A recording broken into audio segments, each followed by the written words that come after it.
Puis, en fait, on va vraiment parler de la négociation ce soir. On ne parlera pas comme tel là, de moyens de pression, qu'est-ce qui s'en vient, parce que les moyens de pression, c'est à part. Puis au pire, on s'en fera une autre soirée de spécial moyens de pression. Mais là, ce soir, on a nos collègues de la table de négociation. Fait qu'en fait, on veut vraiment axer là, cette soirée sur la négociation. Fait que si vous avez des questions, là, ne vous gênez pas par rapport à la négo, suite au résumé là, que nos collègues vont faire.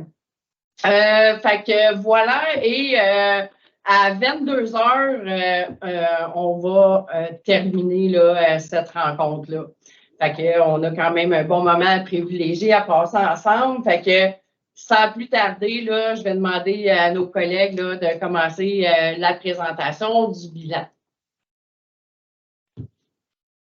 Bien, en fait, d'abord, merci puis bravo pour votre implication. Honnêtement, on ne s'entendait pas avoir autant de monde. Pour nous, c'est une première, là, un webinaire sur l'exercice de négociation. Lisa l'a bien mentionné, d'entrée de jeu, nous, on veut pouvoir échanger, discuter, répondre à vos questions dans la mesure du possible que vous avez en lien avec la négociation. Rapidement, faire un petit retour. Là, bravo, Lisa a fait des tournées de succursales actuellement. Là, les gens, le port, le premier mot d'ordre, en fait, là, sur les moyens de pression avec le non-port du vêtement, on vous le confirme, ça a un impact. Vous le faites en grand nombre, on le ressent, ça a donné un coup de pouce à la table de négociation. Continuez dans ce sens-là, c'est fortement apprécié. Toutes les images aussi qu'on voit sur Facebook, les photos de groupe, puis tout, c'est rassembleur, c'est positif. Puis au final, mais l'important, c'est que les moyens de pression, mais on les ressent. On ressent l'impact des moyens de pression à la table de négociation. En ce sens, puis ce soir, un peu l'objectif aussi de ce qu'on voulait faire, c'est peut-être faire juste un petit compte-rendu de où nous en étions. Et dans le fond, pour où on s'était laissé la dernière fois, on parlait qu'il y avait beaucoup d'éléments au niveau des discussions, dont la valorisation, le conseiller en vin, l'évaluation. Vous avez dit aussi qu'il y avait des discussions sur la tâche exclusive, la tâche des palettes, puis qu'il y avait beaucoup d'éléments en contrepartie aussi sur la valorisation. Ces discussions-là, avant les moyens de pression, ça s'envenimait en fait. Là, ça s'en allait dans un canal où on voyait vraiment une impasse arriver. Puis, on a essayé de cibler stratégiquement les discussions pour travailler davantage la valorisation, entre autres la valorisation du COS, CPOS, et du futur de nos emplois.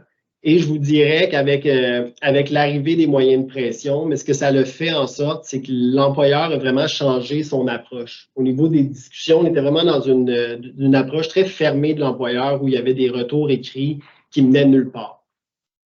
Et avec les moyens de pression, l'employeur nous a proposé une autre façon de travailler le même sujet pour pouvoir avancer.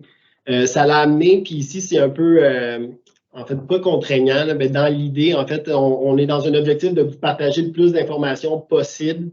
Pour le sujet de la valorisation, on est rentré dans un processus, pas huis clos, comment on pourrait, en fait, On est moins dans le transactionnel en ce moment, on est dans des discussions exploratoires avec l'employeur. Ça veut dire que les discussions exploratoires, ça veut dire qu'on est un peu plus ouvert, on lance des idées qui ne sont pas nécessairement les meilleures. Là. Donc, il y a beaucoup de choses qui sont éliminées au fur et à mesure, mais parfois, certaines choses restent. Donc, on a des pistes en ce moment qu'on explore.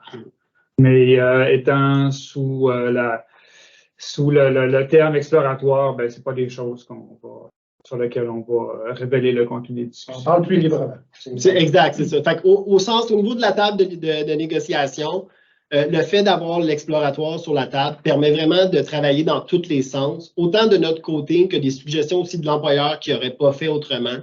Fait que ça permet vraiment, on voit qu'il y a quelque chose qui se concrétise. C'est qu'on se rapproche de quelque chose de vraiment plus concret pour avoir finalement notre premier règlement officiel, si on le veut, là, quand même prochainement. On sent que ça s'approche. Fait que c'est quand même positif.